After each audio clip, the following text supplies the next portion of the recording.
Good afternoon, everyone. I'll just start off, let everyone just introduce themselves really quickly. I'm Andy Jonas. I co-run Goldman Sachs' real estate investment banking group. Brinker, the president CEO at Healthpeak Properties. I'm Hsieh. I'm with Macerich. And Matt Lustig with Lazard. We'll try and leave it open for questions at the end. We had 5 panels, so 5 panelists. Now we're down to 3, so we may have a little of extra time. Our panel is doing deals in a complex environment. I tried to think about what are those attributes that are making this environment more complex than it's been historically. Is it the changing global capital flows, government regulations, capital raising trends, presidential elections, greater competition, global conflicts, or the potential impact of AI? As I thought more about it, I'm not sure the current environment really is any more complex than it was for the last 25 years. Or are we just in an environment that that we haven't experienced for quite a while? We're now in a world with the 10-year Treasury at 4.5% plus, and SOFR at 5.3%, which undoubtedly makes it harder to acquire assets unless pricing on those assets is just appropriately. And maybe my assessment's wrong. Well, let's start with each of you giving your perspective on what are the things that are making this environment more complex, or is it really just about rates? Scott, you want to start? Yeah, I can start. Well, certainly the impact of interest rates on real estate is real. And it's not even so much the absolute value of interest rates for us, which obviously has an impact on asset value, but it's the direction of interest rates and the impact on earnings growth. And then for our tenant base, half of our business is life science, and a lot of our biotech tenants need to constantly raise capital. They have a 10-year life cycle from drug discovery all the way through commercialization, and they need constant access to capital. And in a higher interest rate environment, it's just been more difficult for them to raise capital. So for us, some of the complexity is specific to our business. And the other half of our business is outpatient medical buildings and working with health systems. And in a higher rate environment, they certainly have more challenges in terms of profitability. And that's had an impact on our outpatient medical business. I think the net is actually more favorable for us over time, but the short-term impact has been more challenging. And you know, the complexity is also the volatility. A lot of times those two things are synonymous. And I feel like more than anything, that's what we're experiencing, is just the volatility is creating more difficult decision making, either with tenants as they make new leasing decisions or on transactions if we're looking to buy or sell. That feels more than anything like the complexity that we're experiencing is really driven by volatility. Jackson, your old business was much more obviously interest rate business, with net lease assets. Now you're in the retail business. How are you navigating this environment, and what are the complexities that you're seeing? So I'm 7 weeks in the job in the new business, so maybe I'll talk about the last company I was involved with. So we closed the sale of Spirit to Realty Income in January of this year. What was interesting about that decision with the board and with the senior leadership team was all interest rate driven. So at the time, we had completed a big spinoff in 2017. We had an investor day on December of 2019. The company was completely positioned for growth. If you remember where the 10-year Treasury was at that time, it's kind of like 1.25%, 1.5% 10-year. The company was 4.5 times levered, and we were blowing and going until COVID, right? What was interesting though is in December of 2019, we laid out guidance 3 years forward. What would success look like for Spirit? We laid out an AFFO range, debt to EBITDA range, mix of assets. Fast forward to mid-2022, we were able to exceed all of those targets. But here was the challenge. Rates were starting to move up. We were able to have a competitive cost of capital during those 3 years because 50% of our financing was done with super low interest rate costs that we were able to fix medium to long term. So our average coupon was like 3.25%. Our equity multiple still wasn't on par with Realty Income and some of the other peers, but we still had a competitive cost. As rates started to move up, in late 22, I talked to the board saying, look, I think we've got some headwinds coming because that interest rate, benefit was, we weren't catching up on the equity side of cost of capital. So in time, I thought that was going to create a lot of headwinds for us. So we started to entertain the discussion with Realty Income kind of in late 2022. And then obviously with the rates rising, we took a pause, and then we re-engaged in 23. And really just the cost of capital went upside down for us, even though we had accomplished everything we needed to do that was in our control from a management team standpoint. And I think the judgment I made along with the recommendation of the board was, I think we're in a higher for longer 10-year environment right now. And I think that that's correct, obviously. That was the correct judgment before we signed the merger agreement. So as it relates to the forecast now, I think we're higher for longer, and we'll just have to kind of grind through it. The properties that we own and operate, thankfully, we've got really, really strong leasing demand in some of our A-plus centers. I was just at Queens Center yesterday. There's a phenomenal amount of demand for retail space, and our real estate tax and CAM for tenants is at $100 a square foot. That's before they pay rent. So it just gives you an idea. These tenants are generating $1,800, $2,000 a square foot in sales. So they have the ability to still drive margin. So I think the consumer is hanging in there right now, but it's going to be a grind. And Matt, as a board member and as an advisor to your clients, what are the complexities you see as you analyze deal on the advisory side, and as a board member, where you sit on the board of Boston Properties? Being a REIT has always been complex in different ways, and so I think you started with the question of, is it just rates or is it complexity? I think we've discussed all sorts of complexity that exists, but there's always questions around the macroeconomy and around where's demand coming from and cost of capital. I think what's hit us this time hardest is rates, in fact. The speed with which rates moved caught a lot of folks unaware. And so in terms of client matters, a lot of what we're talking about, over time, higher rates will hit balance sheets according to a maturity schedule.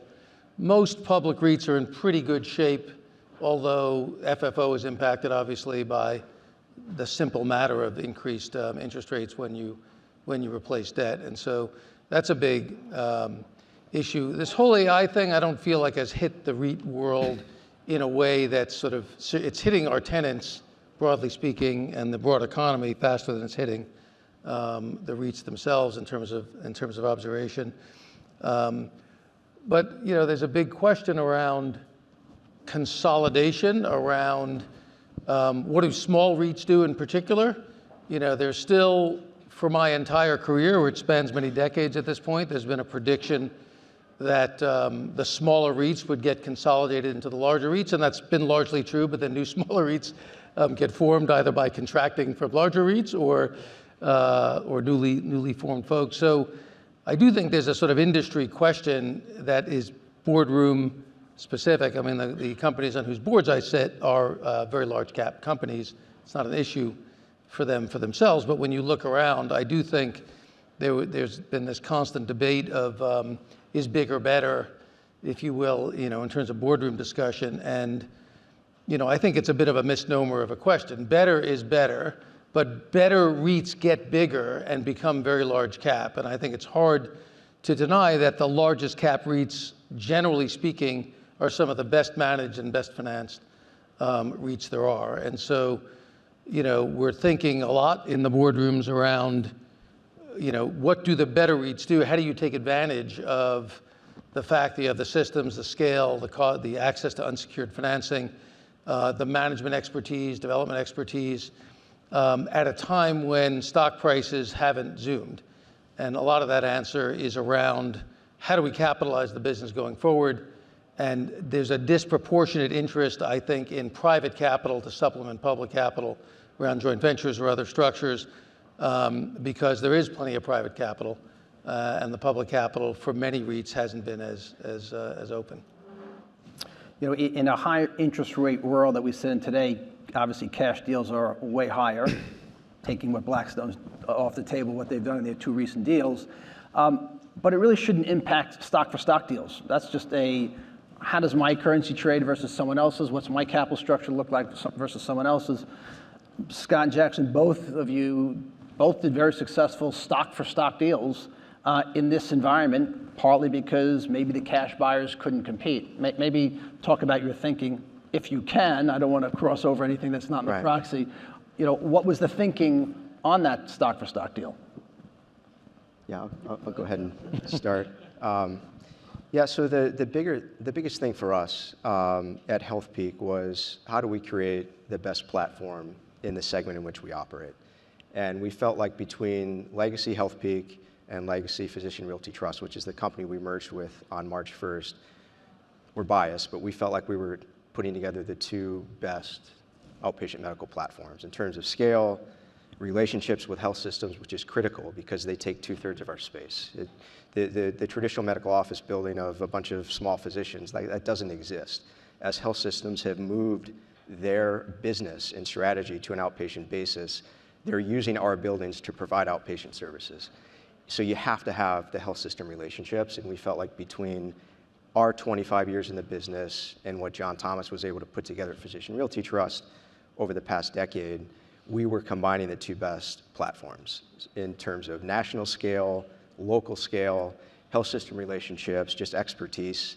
And in my experience, the best REITs are the ones that have the best platforms. And so that was really important for us, and we were able to do it in a way that also improved our balance sheet. Our leverage actually went down. A lot of times in M&A, one of the balance sheets gets levered up. Ours went down because of synergies. And it was accretive to our income statement. So we felt like we checked those two important boxes as well, but the strength of the platform over time through the cycles, I think will prove to be a real differentiator on why that transaction made sense and why it was unique, because neither company was for sale. I think the interest rate environment is probably one reason that the stocks were trading where they were, but it didn't really play an impact on why we chose to proceed or not. It was really driven by the platform that I mentioned earlier. Now, could somebody have come in a lower interest rate environment over the top? I suppose that's possible. That wasn't really our logic. That wasn't their logic. This really wasn't us purchasing or them selling. It truly was a merger of putting two companies together. And it was stock for stock. It was a unique way to capitalize a transaction. There was no cash involved.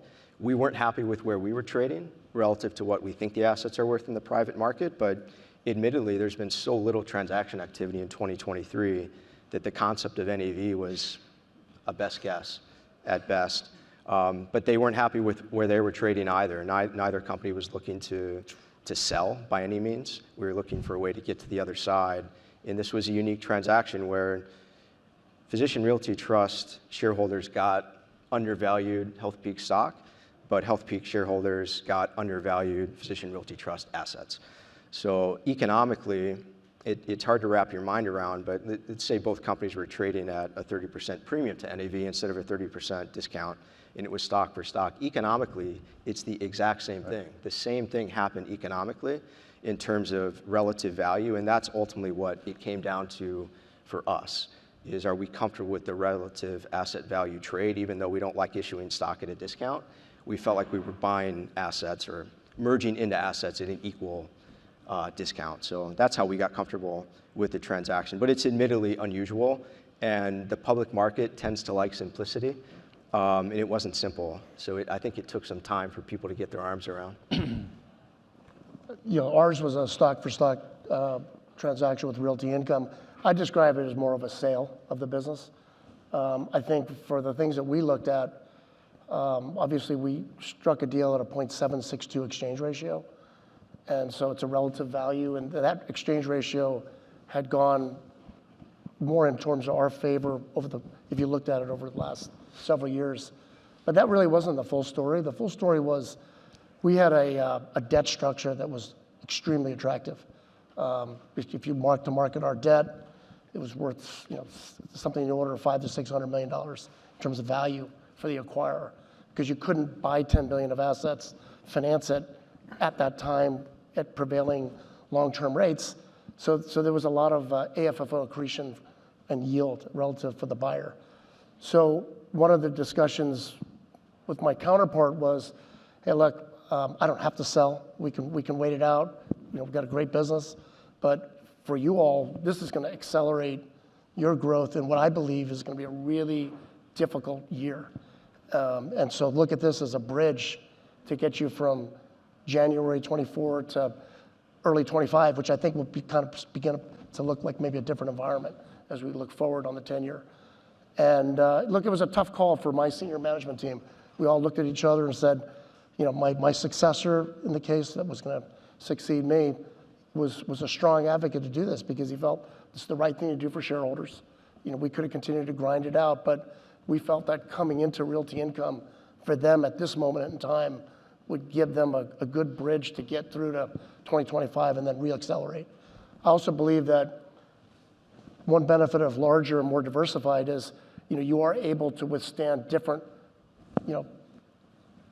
issues within any kind of either regional, tenant-specific, or whatever have you relative to the business. So one of the aspects of having a larger, diversified counterparty as it relates to the way we did our transaction is that I do think we're kind of in a more difficult economic environment right now, and so I think that's an awesome stock for our stockholders to be able to kind of ride with. I still own a lot of shares personally, so I believe in it. But it wasn't about management, wasn't about, most of our overhead got subsumed. So if you think about, go back to the, early 2020, 21, it seemed as if cash buyers had this huge advantage just given where rates are, and now that pendulum has kind of swung back.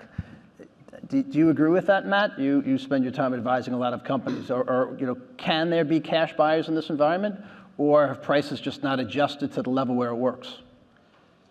I think there's a subset of companies that I would have said doubtful, other than there's been two big cash deals this year. Yeah. So, and you have to put Blackstone in some sense in a category by themselves. Listening to John at lunch, who's willing to, make a bet that 5 years from now the world will be great without having to take a position on what years 1 and 2 and 3 will look like, if you will, which isn't typical thematic, frankly, underwriting of cash buyers. And so all things equal, this environment, for exactly the reasons you both described, a stock-for-stock merger is an advantaged type of transaction today because the question of value gets sidestepped. And you're really talking about a relative value trade. I think the street sometimes finds it hard to understand. I don't frankly think it's particularly complex, but many of our clients find it hard to understand also, that they're not getting a price, they're getting a percentage of acquire co or merge co. And that's a sort of inchoate, not everybody thinks that way. Even some very sophisticated people just don't think that my price is 0.762% of combined co. But that's what you're getting. And the fact is, there are many potential combinations at any given time where the resulting combined business is a better business with lower cost, better access to capital, and a more attractive offering for the shareholders of that combined business versus what either has before, which is fundamentally the test that one goes through on a share-for-share deal. I also think public companies, broadly speaking, are in better shape, the larger companies, and have access to private capital in some instances to sort of goose deals, if you will, where there's a cash component needed.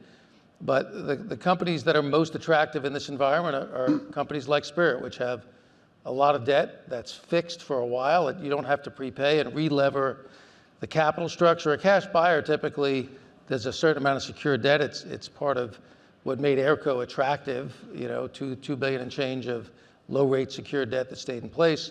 So limited re-leveraging to market and, a property type and a portfolio that obviously the acquirer found interesting.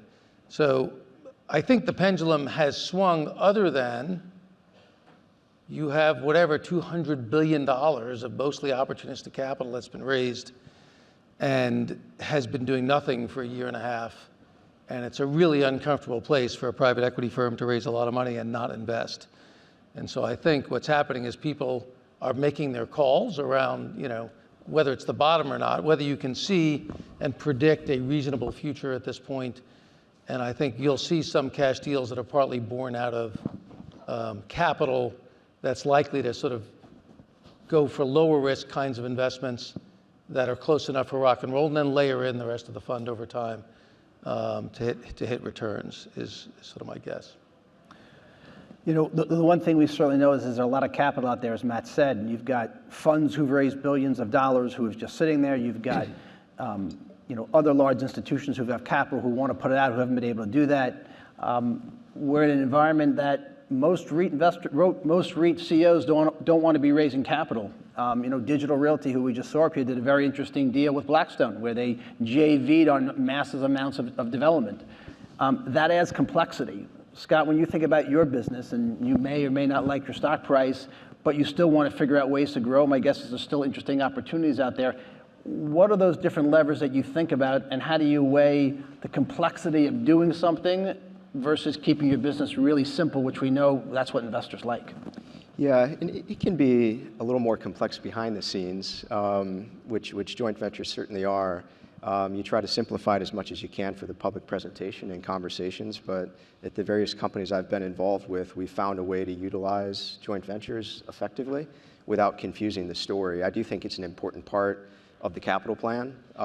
Most of the capital is on the private side. As much as we'd like more of that capital to flow to the public REIT sector, the vast majority is still held by private capital. And oftentimes they have a more consistent cost of capital, and you have to find a way to utilize your platform, which is valuable to them. They tend to be more passive. So that can be a profitable way to grow the company, leverage the platform, but to do it in a way that doesn't confuse the story, simplifies. And consolidated joint ventures are obviously easier to understand for investors because the assets don't disappear from your financial statements.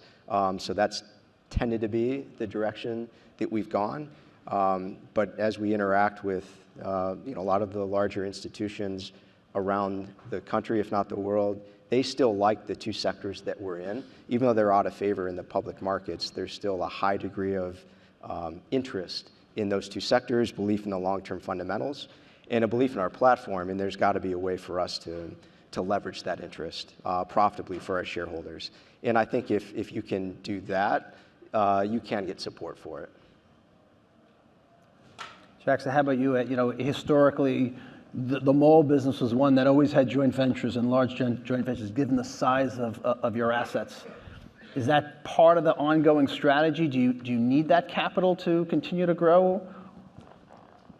I would say, yeah. So our company at Macerich, we do have some very large joint ventures with, I call it like institutional partners. Here's the good side of it. It's a lot of capital. It's a way to drive capital into a big project. The probably negative is it is complex. Some of these joint ventures are consolidated, some are non-consolidated. I think the bigger issue is, as it relates to the regional mall business, it's for our A+ centers, it's really good business right now. It takes capital. It really takes capital. So if we get a Sears building back from Seritage, JCPenney leaves, we need to reinvent that box. Maybe it's a Dick's House of Sport. Those are expensive. Maybe we're chopping the box up, putting a Primark, a Target store in, reconfiguring an anchor store. Maybe it has asbestos. So the build on that it costs a lot of dollars. There's co-tenancy issues relative to these things, given the historical nature of how these malls were constructed. A lot of times, depending on the partner's basis, maybe they're not so into it anymore. So I think we're probably in that part of the evolution with our partners right now, many of them long term. And I can tell you one thing that doesn't stop. We're going to continue to lease. We're going to continue to spend capital, and the returns are very good right now. So that's part and parcel of where is our partner? Do they want to stay in? And I feel like at this point, in the mall sector, I would say most partners are over-allocated to the mall business right now. I haven't really found a new investor out there that doesn't want to do it. And many of them maybe haven't marked to market where things are. I mean, we're trading north of an 8 cap, Simon's at a 7 cap, and you have partners saying my mall's a 6 cap. Well, I'm not sure that's right. So I think we're still kind of going through that exploration right now. But the complexity is challenging in the business that we're in, because we need to kind of reinvent those opportunities when they come up.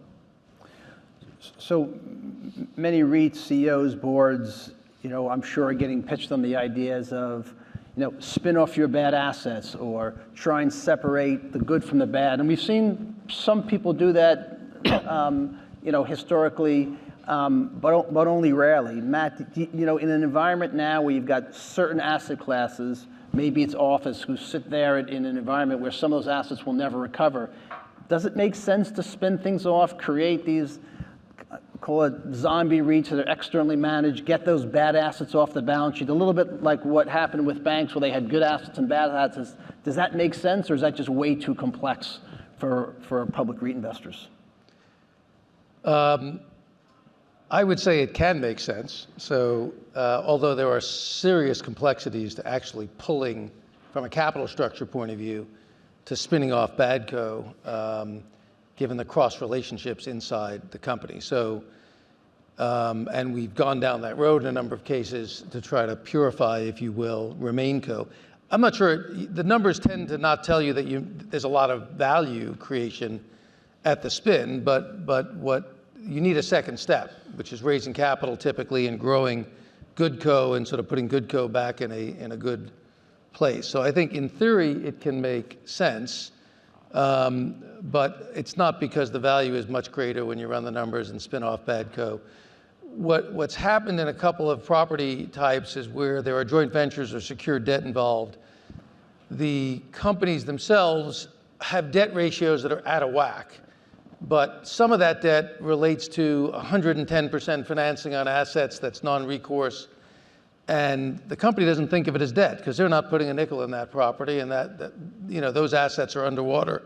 But the consolidated debt figures are too high. So you can play with some financial engineering with a spinoff or without a spinoff to try to isolate, if you will, secured non-recourse debt that's otherwise messing up your sort of total indebtedness, because secured non-recourse debt doesn't act like unsecured recourse debt from a sort of financial point of view from the company. So I think it can make sense. It's just hard. Some companies have actually come out and sort of the way they report now relates to separating out the debt, even though they haven't done anything. They've just decided to report it to try to get investors focused on the different level of obligations with respect to different levels of indebtedness within the company. So I think it can make sense. I just think, okay, well, what are you going to do with the second step? Do you really have a smart plan that's going to take GoodCo and really grow it in a differentiated way so that the sum of the two parts are worth more than they were? But usually on the day you spin off Badco, not much has happened other than you've created a crappy REIT that you'll liquidate at some point. Right, but if you could go to most companies and say, I want to take off that 30, 40, 50% that you spend way too much time on as too levered, and maybe I liquidate those assets over time, I bet you a lot of people would like it. What we always find, I think what you had mentioned, it's the capital structure. In a high interest rate environment, you've got unsecured debt, you've got CMBS debt. It's very hard to separate them out, put all the unsecured debt in one spot and the CMBS debt in the other, and you find that there's too much leverage because you really can't pay things off. But in concept, it makes a lot of sense. No, it's an appealing thought. Right. It's a good meeting to have. They just don't often turn into deals. I mean, I would say like when I joined Spirit in September of 2016. You did it, right? Yeah, we did it. So the business was about $9 billion in enterprise value, and leverage in the company was close to 7 times. And we had a very concentrated tenant issue that I had a lot of concern about. So within 6 months, we had kind of committed to a spinoff of about 35 to 40% of the assets. But the trick was we were able to lever the SpinCo with an ABS facility that was really amazing, right? So we were able to generate probably $800 million of proceeds that could stay with the parent company. So parent company went from close to 7 times to 4.5 times at close. Spun it off, isolated it, actually sold the business for cash to another party, so we made it go away. And then we're able to buy another $5 billion, over the next 3 years, put in great debt, and find a great buyer that said, you got a great business and a great balance sheet, I want to buy it. So we could not have done that without the spinoff. Right. To this day, though, talk to investors, you cut my dividend. It's like, no, I didn't cut your dividend. You got a public stock that did pay a dividend. So I do think that investors, as sophisticated as they are, sometimes really don't understand what happens when you separate a public stock. Because I would argue that the dividend didn't drop. You got both stocks. Both stocks had value. If you look at the total return of the packages, But there were some investors for many years after that, you cut my dividend. I'll never forget that. And I'm like, well, okay. But that was a textbook case. That's as good as it gets. It's as good as it gets. Off. But I think today it's harder. Yeah. And I think you've got a lot of issues with, how do you allocate overhead and G&A and, and honestly, like CEOs don't like to shrink companies, right? So I did everything you're not supposed to do. Lever the SpinCo, chop the overhead, but then regrow, so. Jax, you may not know this, but since you took over on March 1st, you've slightly outperformed your biggest competitor. I'm not sure that's something that you track often. Not because of me. But now that you've been in this new seat for a few weeks, has sentiment changed around the mall sector? I mean, as we heard last night, people said retail malls 2-3 years ago, boy, that was the worst. Now it's office. Has malls made a comeback? Do investors view it differently? Well, the honest truth is, since I started on March 1st, I haven't talked to an investor. I'm going to spend my 90 days like I'm grinding through the company right now in terms of seeing properties, meeting people, understand what we do, and come up with a game plan. So I'm looking forward to talk to investors, obviously on our earnings call. But I would say I'm surprisingly optimistic with sort of the fundamentals. When you visit a center and you see 15 million people a year go through some of these facilities, it's pretty awesome, and so that's kind of interesting. I also like the fact that in terms of a traditional mall company, there's only 2 public ones right now, right? In my old sector, there were like 20 net lease companies. Good God, we don't need 20. You only need a handful. So that's kind of interesting. So I don't know. I'll let you know after I get a little more time under me. Right. So one thing we know about most REIT investors is they like things really simple. One sector, do one thing, do it really well. Scott, you're in 2 separate businesses. Does that give you an advantage in an environment like that? You made the comment about one of your businesses right now and how hard it is. Having 2 separate businesses, is that helpful to your business? And when you think about, would you do more than 2? You've gotten back to 2, or is 2 enough? Yeah, I mean, healthcare is one of the few sectors where diversification has tended to trade pretty well. It's still within the same broad healthcare network. It's 20% of GDP, $5 trillion a year spent on healthcare. So certainly everybody acknowledges it's a growing business, but unique expertise that's needed. By comparison to some of our peers, we're actually less diversified. We really have 2 very big segments and then one much smaller, but we feel like the 2 big segments, which is life science and outpatient medical, are actually very similar in terms of how we run the business. The people on the ground that interact with the tenants have different relationships and expertise, but the day-to-day of how to run those 2 portfolios is very similar in terms of property management, CapEx, forecasting, the leasing technology. There's a lot of overlap that we benefit from, in addition to just the typical scale of a public company, and having 2 businesses allows us to have much more efficient G&A, but the day-to-day operation of those 2 businesses actually has a lot of overlap that we feel like we benefit from. So I do think that has been helpful for us. They run on different cycles. Outpatient medical is a very consistent growth business through all economic cycles. When inflation is high, the 3 to 4% growth rate doesn't look as attractive. That's what we've been up against the last 3 years, but it's continued to grow in that same range. And if the economy does falter, it will continue to grow in the same 3 to 4% range and will look a lot more attractive. And we think that that's a really nice complement to our life science business, which is a much higher alpha opportunity business. It was arguably the best subsector in all of real estate from 2010 to 2020. It's 6 to 7% compounded NOI growth, but it happens in real estate. It's not just life science, it's industrial and apartments and senior housing. I mean, the success brings new entrants. The barriers to entry are only so high, and we've certainly seen that in life science, but from our standpoint, the 2 differentiators is, one, the demand is still very strong, with $400 billion a year spent on R&D and growing, and the incumbents have a huge advantage, just given how much the leasing is done with existing tenants. The companies that have scale are at a massive advantage to the new entrants, and we're seeing that play out, that this supply cycle will eventually turn into opportunity, and we feel like we're just getting to that point. Well, I think your comments on life science are exactly right, because in 2021, every office developer became a life science developer. Right. Unfortunately, that put too much supply on the market. Eventually, that will get absorbed, but I think they'll have learned their lesson, and the few big players will certainly have an advantage on a go-forward basis. Let's talk a little bit more about rates. Matt, when you look at 10-year Treasury, and again, lots of investors, companies, they look at, well, what's that implied spread between the 10-year Treasury and where the implied cap rates are, and when you think about over time, you look at certain sectors, and even the general REIT sector, maybe it's about 300 basis points on average over long periods of time. That 300 basis points has shrunk dramatically. When you think about valuations of the overall REIT sector, does that make you bearish on the go forward? Do rates have to come down for REIT stock prices to go up, or are there other factors that make you comfortable that there's still plenty of value left in these REIT stocks? Well, look, I think the market pricing still assumes that the 10-year and/or spread-adjusted cost of debt capital is going to come down over time, and it moves around. I think one of the things that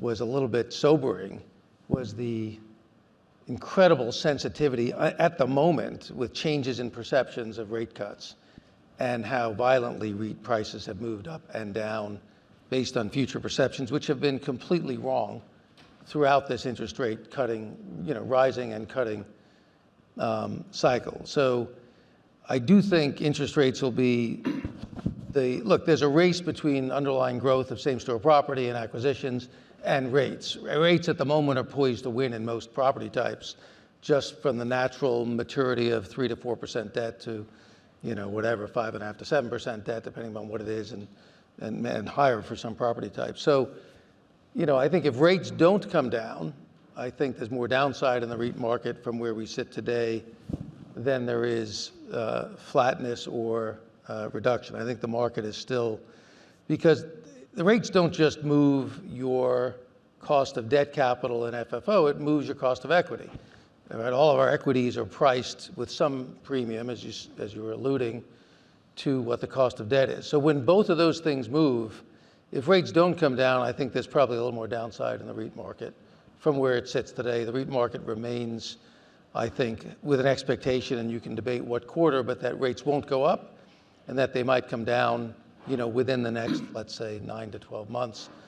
It's not that precise, and it varies by property type. So I think rates will be the single most important. The day rates move a little bit down and the perspective changes, we're going to have a really good rally. So those of you out there who are student investors, buy it the day before when you can figure it out. But that's been extremely sensitive. So I think it's a little bearish if rates do stay. And I found it amazing in some of the earlier commentaries, because 2 weeks ago people were uniformly expecting rates to come down. Today everyone's like, well, now we know it's higher for longer. Well, we don't really know that, other than the perceptions have changed. And frankly, if rates come down quickly, it's more likely because of bad news than good news in terms of something happened to the economy or some shock. So I'm not sure you really want to wish in terms of likelihood of economic scenario for a quick reduction in rates, because it's most likely to have come from bad news, I think, in this environment, given how inflation is acting. So I think, look, I still think fundamentals are strong, and as someone said this morning, the real estate business isn't a straight line up or down. The market likes to see straight lines and likes to extrapolate on every quarter as to what therefore it means for long-term earnings, and it's silly.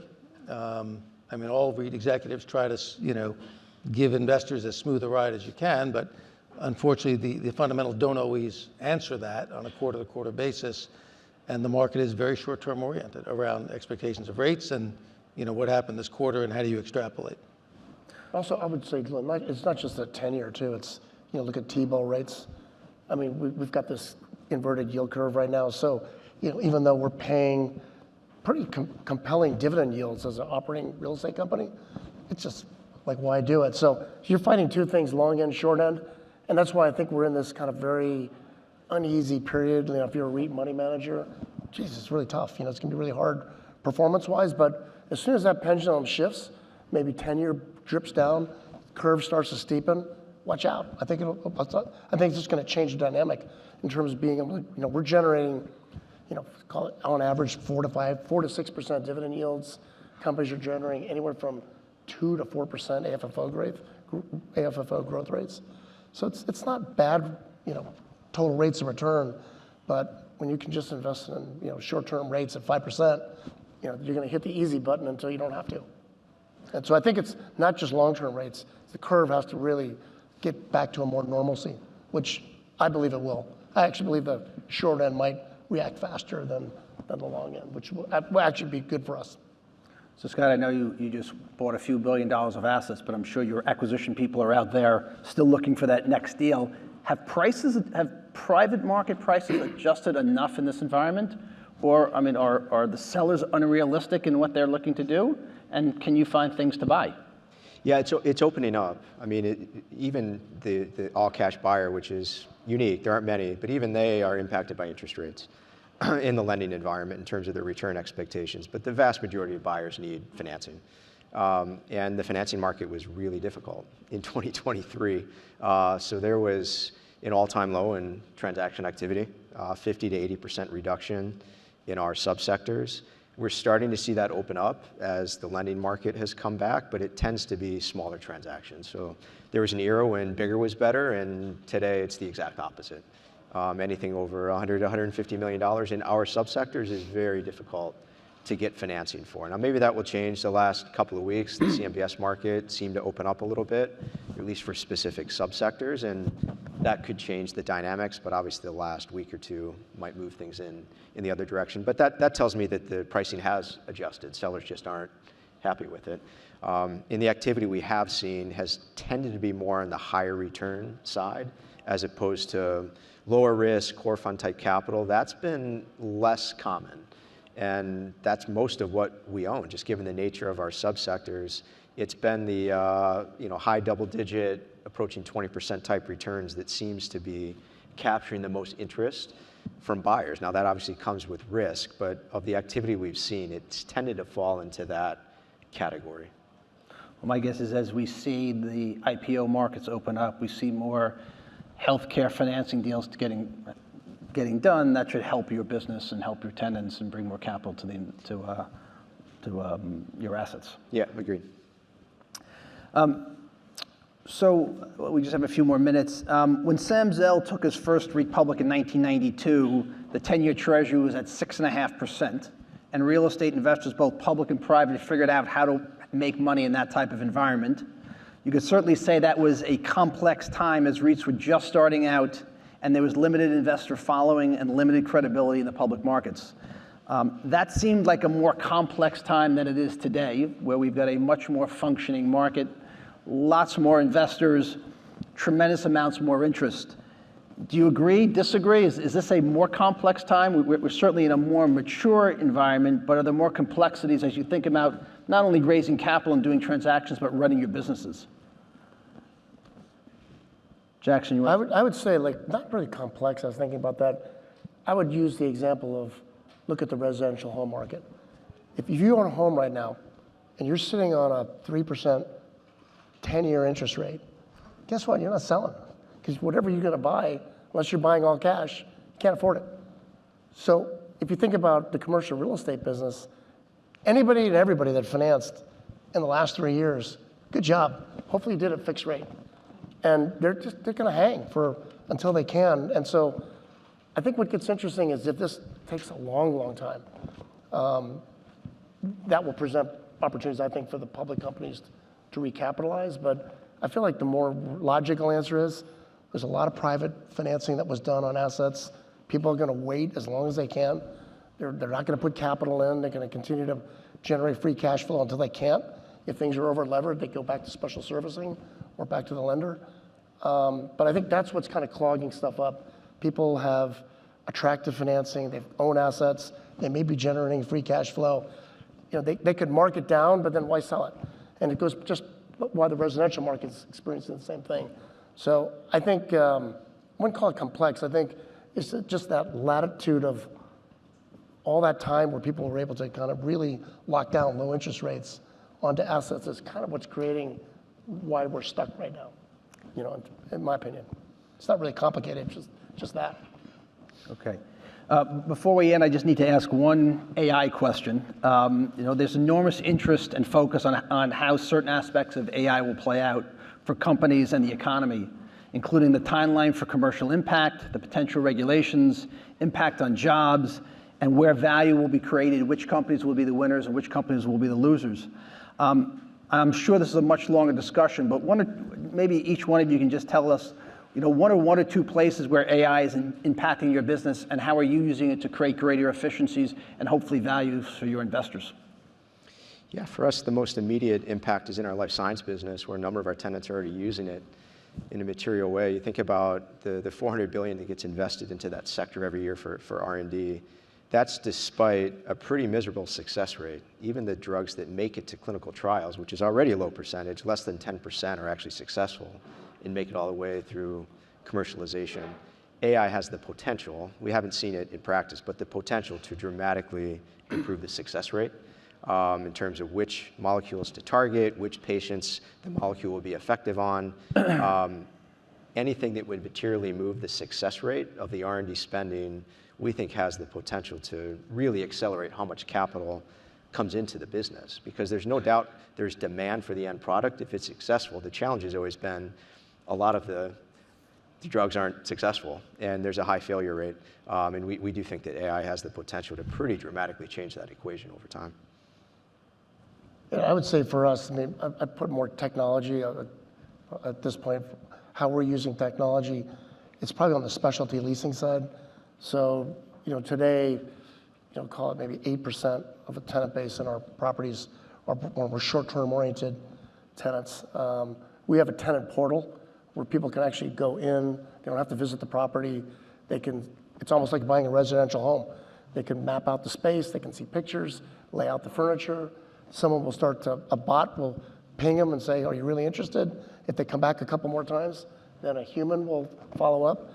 And we're generating more leasing that way, almost automated leasing for what I'd call temporary space, short-term space.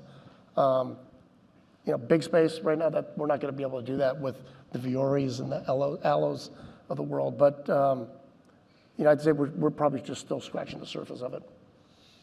But we do have some automated leasing stuff that's kind of promising right now.